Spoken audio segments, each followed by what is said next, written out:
მადლობა და მადლობა რისთვის?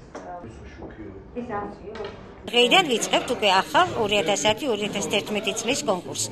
პირობები პრაქტიკულად არ შეცვლილა და არ შეცვლილა არც საპრემიო ფონდი, ანუ ის იქნება ისევ 95,000 ლარი, ისევე როგორც წელს. გარდა ამისა, მინდა გითხრათ, რომ ერთადერთი შესაძლებელია ცვლილება იყოს, რომ ნომინაციები დაემატოს. კერძოდ ვაპირებთ, რომ დავამატოთ თარგმნელობით სამუშაოს ნომინაცია და ასევე გვინდა დავამატოთ ლიტერატურის ისტორიის. მე ვიცი, რომ გააკეთა კარგი საქმე და ისეთი დიდი მწერალი, როგორც ნოდარ სოლეისკი, რომელიც გაჭირებაში ცხოვრობს, წელში გაემართა ეს კაცი. მე მგონი ეჭვიარების გეპარება, რომ ალექსანდრე ებრალიძე არის ჩრდილოური ინტერესების გამტარებელი ადამიანი. და ჩრდილოური პოლიტიკა არასოდეს არ იყო ქართული სახელმწიფოებრიის მიმართ ტოლერანტული.